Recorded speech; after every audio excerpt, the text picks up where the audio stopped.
Hasyim Asy'ari diketahui sudah berulang kali mendapatkan sanksi DKPP karena terbukti melakukan pelanggaran kode etik. Apa saja sanksi tersebut? Berikut ulasannya untuk Anda. Kita harus lihat dulu rekam jejak dari seorang Hasyim Asy'ari ini. Dia pernah menjadi seorang sekretaris Presidium Komite Independen Pemantau Pemilu pada pemilu 1999.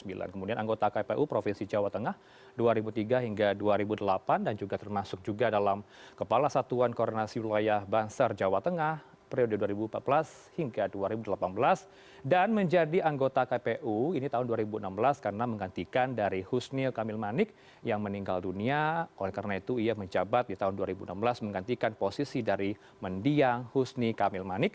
Kemudian untuk tahun 2018-2022 ia masuk ke KPU sebagai petahana dan menjadi ketua KPU pada periode 2022-2027. Tapi sayangnya ia dipecat pada tahun 2024 ini. Kita lihat juga untuk yang berikutnya pemirsa, untuk dosa atau sanksi yang dilakukan oleh Hasyim Asy'ari. Yang pertama kita lihat juga ya pada yang terbaru ini ya kasus asusila yang menjerat Hasyim ini dengan CAT begitu ya, ada relasi kuasa yang tidak seimbang antara atasan dan bawahan sehingga menimbulkan tindakan asusila dari atasannya adalah Hasyim, kemudian bawahannya adalah CAT. Kemudian untuk tindak lanjutnya, Presiden akan menindaklanjuti dari DKPP atau putusan DKPP ini termasuk dari Bawaslu. Kita lihat juga pemirsa, beberapa sanksi lainnya tidak hanya dari kasus CAT asusila, tapi ada kasus-kasus sebelumnya yaitu wanita emas begitu ya. Hasyim pernah melakukan perjalanan dengan wanita emas selaku Ketua Umum Partai Politik Republik Satu Hasnaini atau yang akrab disapa wanita emas. Perjalanannya dari Jakarta menuju Jogja tapi tanpa agenda kepemiluan begitu ya.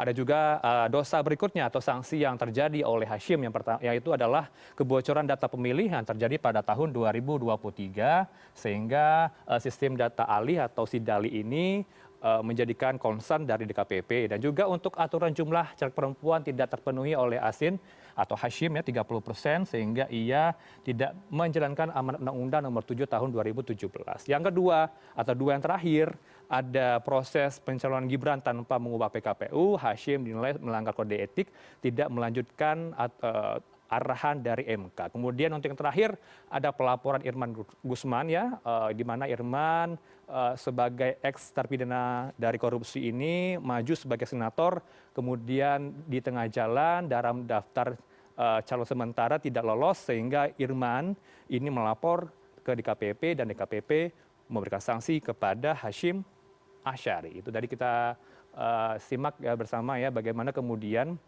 sanksi-sanksi yang diberikan kepada Hasyim Asy'ari.